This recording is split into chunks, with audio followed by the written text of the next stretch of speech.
ladies and gentlemen. Thank you so much for coming to attend this session. Since morning, we have been listening a lot of AI. This session will try to take a little a step above or layer up. May not be in the right that hierarchy. We'll be discussing about quantum computing. I mean, when we discuss about or talk about quantum computing, we used to think this is a future technology. But the panelists who are sitting here, the cybersecurity professionals, they have a very tough task to do. They're already working on that, because for them, the future will be decided what they are doing or acting right now. So without this, talking much about that, let's hear from the panelists what to think about quantum computing and the urgency. So I'll ask Dr. Tandon, so how urgent is this post-quantum threat? I mean, our organizations are moving fast enough, or they underestimating the timeline? All right.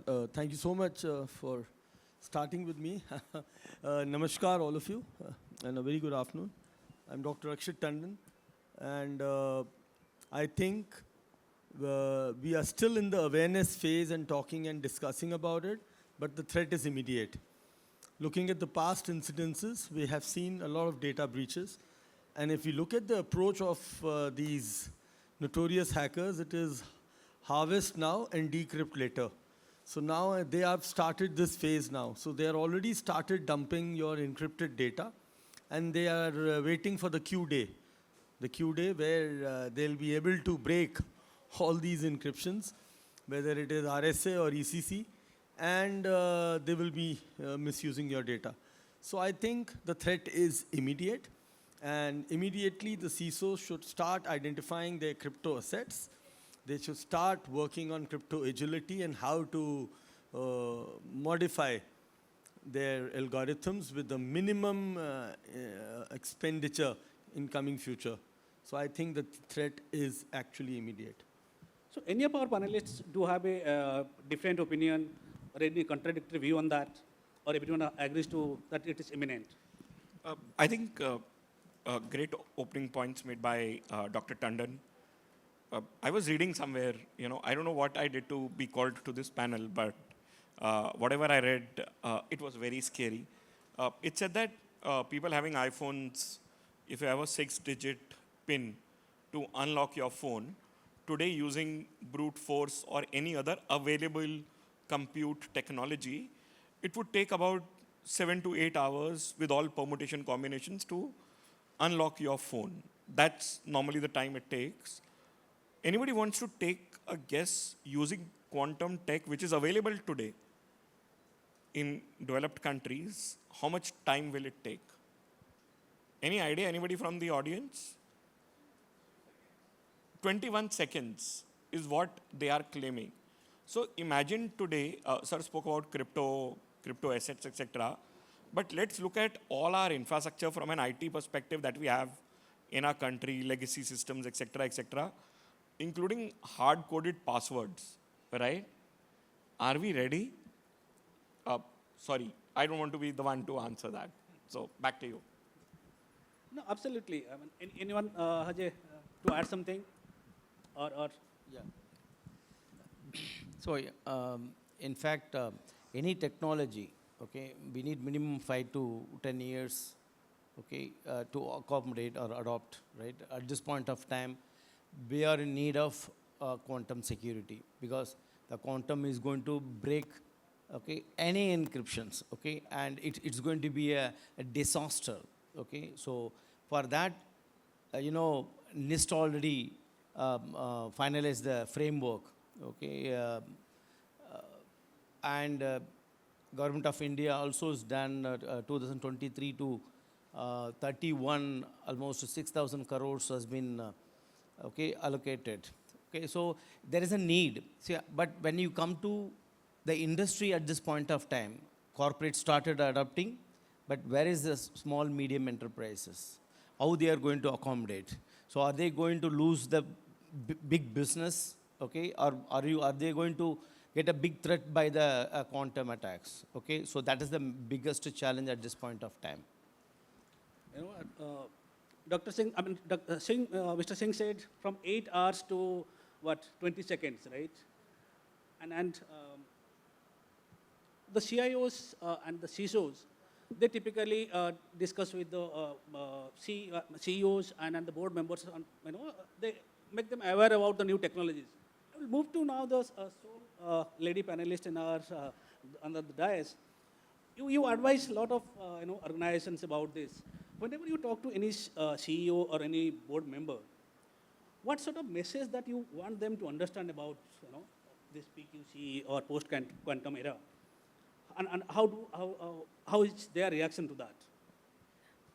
Thanks, Ken, for bringing it up. I think all my co-panelists already talked about, are we ready? Okay. So first, my question would be, is this question already been raised in all of the boardrooms? How many of us are taking the discussion to the boardroom that any organization would like to raise their hand who are already talking about quantum computing in their boardroom? Anyone? Maybe, yeah, certain product companies, they might have already started, maybe like Veeam Software or like organization like FaceOff or anybody, they might have started, but our business organization industry they are talking about, they are yet to bring it to the boardroom.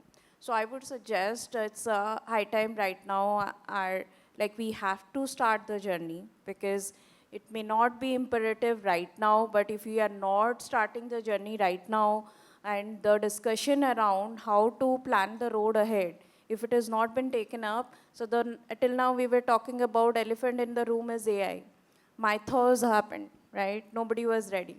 So tomorrow, one day the Q day would happen. Nobody would be ready. So let's start the journey right now. It's very, very essential that the organization do understand and align it with their business resiliency. The plan has to start now. The skill requires to be developed within the organization, because it would not be something that we can develop within a year or so. It may be another 5 to 10 years of journey that the organization requires to plan. Okay, so that is very essential. Yeah. Let me add one point to it. Sure.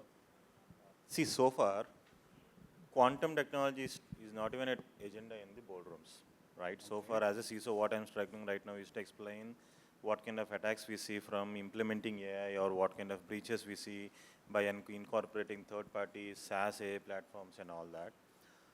But definitely, for sure, they have a clarity that over a period of time, quantum is the way forward, right?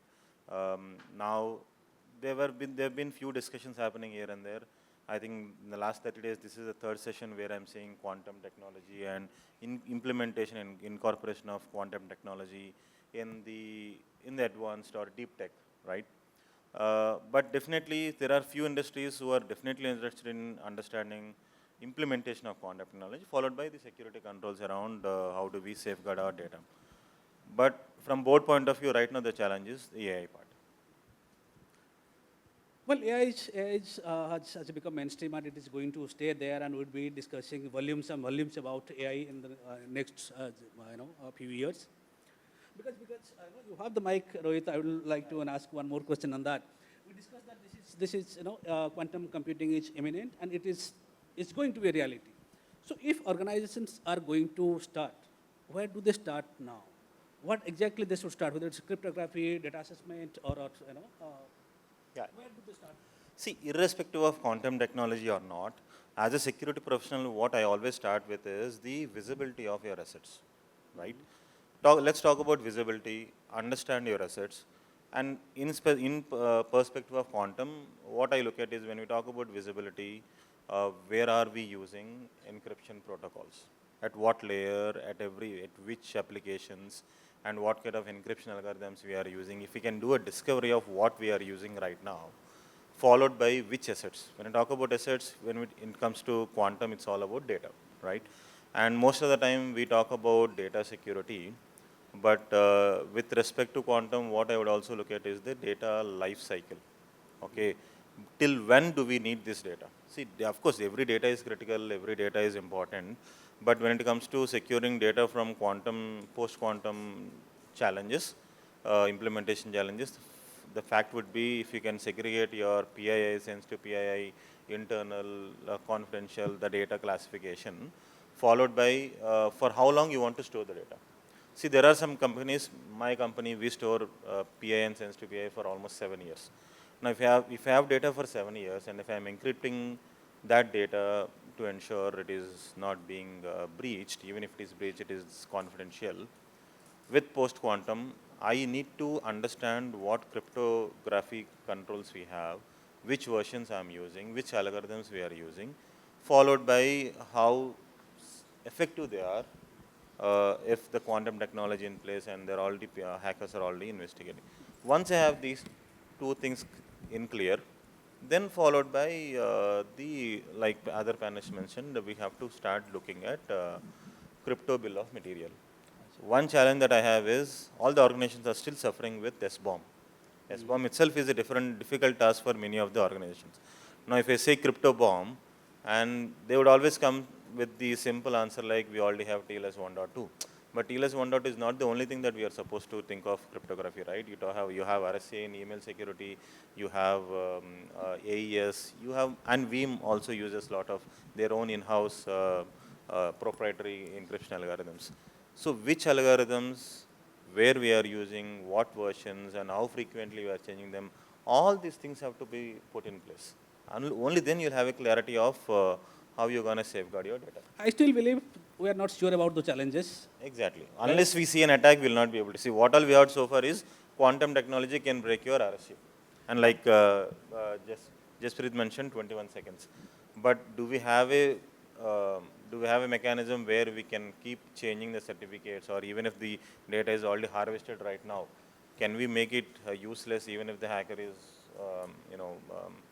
cracking the encryption? But Rohit, because you blended AI with quantum, I would like to go to Garvit. Is AI going to simplify that challenge, or it is going to complicate that? So firstly, so all your asymmetric cryptography is at risk with quantum. So the Shor's algorithm was developed in 1994, and before that we have RSA 2048 running for quite a decades now. The challenge is that quantum will break, Shor's algorithm will break RSA 2048. Can it break it now? No, it's not possible. So the last test which was done a few years back was done with 400 qubits, and it will take ages still for quantum to break that RSA 2048. So yes, the threat is there. Maybe 10 years, 15 years, we would have quantum computers with 20 million qubits and they can break RSA within few hours. That is possible, but right now the threat is that, like Sir said, that people are harvesting the data. So now they are harvesting your data, and maybe later, once the technology is available, then you can decrypt it. But not just that said, there are algorithms which are available which are using the lattice part. So ML-Chem, these are the algorithms which are released by NIST in 2024, and if you use that, then you would be quantum safe. Sure. And the problem is with the DSA right now. If I talk about the certificates part, your web browser, your application, there is technology that you could run hybrid, you could run RSA 2048, or you could run ML Chem certificates, either take it from certificate authority or create your own, but there is a way the apps can be secured. So the challenge is that we don't want our data to be harvested right now, or if it is harvested, it is safe. So the way is that you use the ML Chem or ML DSA right now. In the systems, it is available. CDNs can be connected to that. Your internal networks can be connected to that. Mozilla has started supporting MLChem. So it's there. Technology is there. Now, as I said, where you want to start from? You want to start from analyzing your infrastructure. Now, where AI is coming, now AI can do autonomous tasks. Your agents can perform a lot of tasks, but it is being trained on the data which is available. So it is being trained on RSA 2048, it knows the Shor's algorithm, it knows how the quantum works. What it can do is it can help you find the assets. So if I have thousands of assets which might be affected by RSA 2048, what AI agents can do is those autonomous agents can find for you and can find for the negative people as well. So the risk is both ways. So if you start using AI right now, you can find your assets, you can see where our RSA 2048 is being used, you can start replacing it, you could go with the hybrid model, either with the LMChem and then start with the DSA. So this is for the technology right now available is for your browser connection certificate. The problem is with the digital signature right now. So the issue is with the digital signature, there is algorithm available, ML, DSA is there, but the payload is 2 kilobytes. Now when you transfer these packets, they go to multiple chains. And the payload becomes so big that the packet bloats. So for your digital signature still is an issue, but for your websites, for your apps, it is available. So that is assurance. So, if I understood it correctly, we still do not know whether it's going to complicate or help it, the PQC era, right? Jasprit wants to add something on that. No, I thought, it's like when 20, 25 years ago, you used to design houses, right? You used to hire an architect. An architect would say, this is your area where you can keep your jewelry, like in a safe or something. When I look at quantum security, I would like to look at, number one, what are the use cases that you're trying to protect? Will everything be put behind quantum grade security? It's like to protect this conference room, you have retina scan. Is it really necessary? Answer is probably not. You look at what are the use cases of first putting in quantum that at least the developed nations have started doing. Financial risk modeling, elaborate traffic management, drug discovery, right? Pharma trials. Only if you're doing these things that you need to put in quantum grade security, or if you're doing anything to do with national security, intelligence, passports, all of that. For a lot of organizations, do I really need to put in quantum grade security?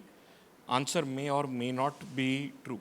The question that as security professionals, as CIOs, CTOs, whatever, I think first we need to look at what is it that we are trying to protect. And then probably put adequate guardrails, like you rightly said, different type of algorithms for different type of data that you're trying to protect. Otherwise, like you said, next 15 years, you would never be able to justify the ROI on quantum security that you're trying to put in. That prompts me to ask Dr. Tandon. So, which are the industry verticals that should be more concerned about? So I think sir already answered, and critical infrastructures would be like, first I would say healthcare. We have seen a recent, in the last 2-3 years, a lot of development with IoT has happened in the field of automobiles, and even in the field of our critical infrastructures like defense. We have seen a lot of implementations of IoTs, and that is one key area where I would say healthcare, defense, national security, and any data which is related to oil and gas. Because these are the critical infrastructure. We are already started working in NCI IPC is already taking care of that.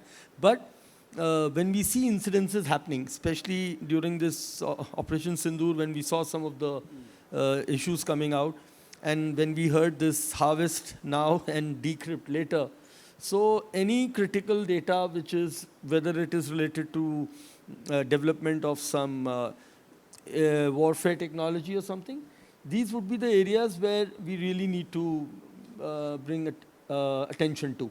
Basically, critical infrastructure and sensitive data. And healthcare, yes. Wherever sensitive data is stored. Yeah, I'll just add over here. So though the theme is like we are talking about the quantum security and we're looking at the technology as a very disruptive way, we need to understand that there will be a lot of business use cases which would appear for using the quantum computer as well. So solutions like, okay, Dr. Tandon talked about the healthcare industry. So the bigger use case would be in the healthcare itself.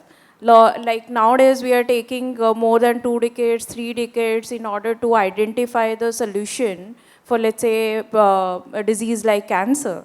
But once we have the quantum computing solutions available, so that would be leveraged and it can be reduced to years. So those are like 1 or 2 years, 3 years. That's what the research is talking about.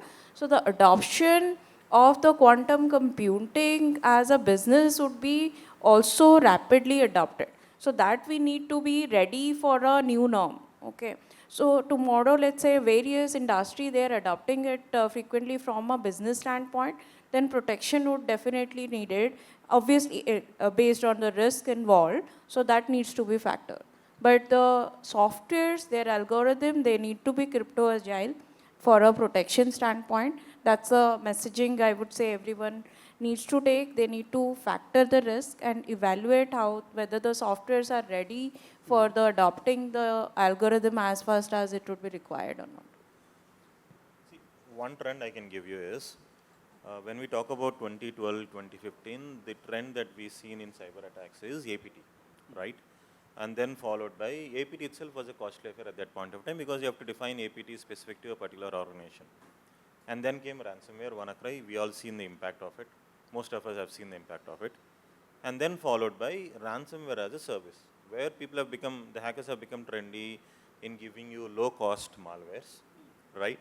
Low cost, cost effective. They are also becoming all these things, right? Cost effective and all that. So ransomware as a service has come into picture. Less cost, more revenue, different types of signatures for different type of companies, right? Now hackers are using AI. We always say AI is costly, cloud is costly, license is costly, open source LLMs are not secure enough, so we have to spend money on licensed AI tools. So they also started using AI. Now, so far what we know with respect to quantum is, for sure we know it has high CPU, high processing power, and because of high processing power, we can easily break the encryption. But as the hackers start being innovative about how to use quantum, now we all know they are using AI to start the attacks. Now what is the guarantee they don't use quantum to launch DDoS, right? These days we are not even seeing DDoS attacks. What if they start launching DDoS where you can't recover? What if they create malwares at a phase where it's, maybe the data exfiltration will hardly take not more than 4 minutes. See, this is what we have not seen the innovation where hackers are leveraging quantum to attack an organization. If we start seeing it, then we'll be more innovative to protect our organizations. So on that note, I'll ask Dr. Harsha one thing. So who has the responsibility? How much responsibility lies with the technology vendors vis-a-vis the enterprise CISO teams? Those who are. Come again, I could not hear. Okay. So I'm asking, how much responsibility lies with, the technology vendors vis-a-vis the security teams that are managing an organization? Yeah, see, managing is the secondary priority. Okay, first of all, how are you going to face that first? What is the threat? Okay, you was talking about it may take 10 years or 15 years to get attacked. There was a threat for one of the India's largest bank 2-3 months back. I hope people will be remembering. One of the dark web group was telling you within 24 hours we will finish down. So that is a challenge in front of us now. Okay, when you look at from the research point of view, we are all talking about all the things, frameworks are there, NIST has come out, even government of India has come out of the framework and many things. But are you going to the ground zero first? Okay, how are you going to handle? Here the OEMs, definitely they will wake up quickly and adopt. Okay, now the washing machines are all AI powered. Every device you take AI powered because they want a business, right? So they will quickly adopt. The issue, the real challenge, okay, until unless there is a major reports, major attacks, okay, we don't wake up, or the industries, at least it should start from the boardroom, at least now, at least Yeah. initiate the talk. Okay, what is the quantum threat now at this point of time?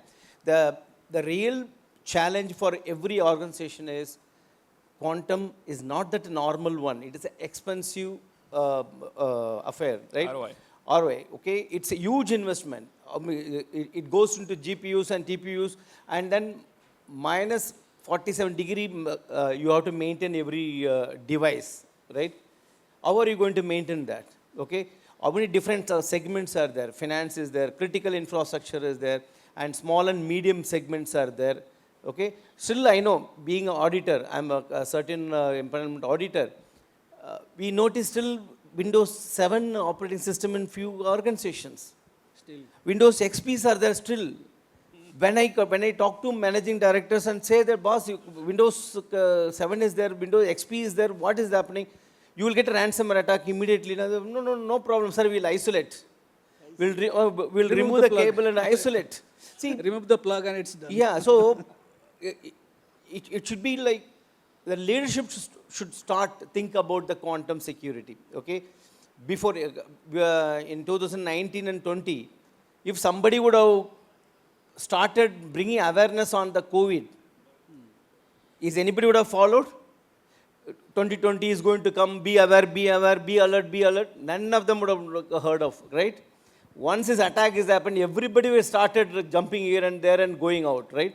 So, are we going to that kind of situation where if any attack is started, that time only the boardroom was going to start.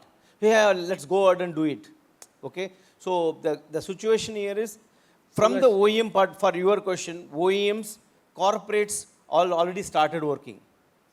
You raised a nice point that whether board members are equally aware or they're actually Yeah. concerned about this thing. So if I ask all of you to add, maybe answer in a single sentence or one point. So what is your one key advice to the board members or the organizations to for the next 12 months or 1 year, how to prepare themselves for the PQC era? Because this is going to be a reality. All of we agree to that it's going to be reality. When? That is the question, right? So what would be your advice? Sir, in boardroom approach, there are two levels there. One, reactive approach, another one, proactive approach. The What guy, you are suggesting is reactive approach. yes. So the guy who's got a technical knowledge or educated, okay, is computer savvy and he sits as a chairman or MD, he can understand better, right? If the somebody who don't have any knowledge of them, but he is still chairman and family-run company, how many groups are there, right? They will think that, okay, who asked you to talk about this subject, right? So the issue here is, once attack launched, okay, everywhere, and major threats are reported, then all boardroom will stand in one queue and look for the quantum security. Till that time, only those who are proactively coming out of the strategy, they can survive. So Garbit, what about you now? How do you suggest? So the issue is, it's not breaking the RSA. If I break the RSA today, I will take some time to harvest your data. It is the problem that your data is already being harvested.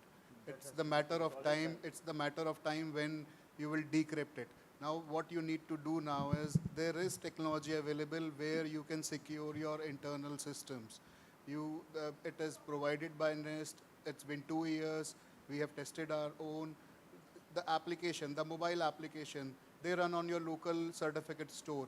At least you can build your own certificates for ML, for Lotus-based algorithms, and you can use those vectors for the quadrants. And then you can start using them. So the first step is, first inventorize what all you have, where all your RSA. So AES is not at risk. If you use a quantum computer for AES or SHA, that is like more of a brute forcing. So this is the Shor's algorithm is there, which is to break RSA 2048. It needs more bits. It's the start of the iceberg for quantum right now. it will take time because the last studies which I have gone through is it's a stable 400 qubit system is there, and it takes a lot of bits, qubits to be stabilized and then to run that. So technology is emerging, and so far we have the technology to safeguard that as well. Why not start using that? So, Mr. Singh, what would be your key advice to organizations? Fortunately, unfortunately, I end up in a board meeting once a week. It's very easy to say ki we will teach them quantum. Very sorry, the 90% of mid-market companies in India don't even understand security. Forget quantum. Right. If you tell them that your entire data is at risk, I can tell you what I hear from them. Jasprit मेरा data तो वैसे ही सबके पास है, या अगर कोई ले जाएगा तो क्या कर लेगा? You know, if this is the promoter or mid-market mindset, what advice would you want to give? Right? I would still suggest that rather than educating your board about quantum risks, etc., we should technologically enable all of them to understand. Number one. Number two, I think government has a huge role to play here. Right? With any advancing technology, government has to also make sure that from a government perspective, we've got enough guardrails. And then we talk about institutions. That would be my comment. I think this topic can't be wrapped up in 30 minutes, right? And while we're overloaded with AI, if we add on quantum on top of that, it's going to be more complicated. But one thing is sure, like we never imagined AI. Right now we're at a stage, and hypothetically we're thinking about quantum. This is going to be a reality. And those organizations having critical data, critical infrastructure, and of national security interest, they should have their guardrails ready and be prepared for the the PQC era. Thank you so much, panelists, for adding value to this discussion. Thank you so much for joining us.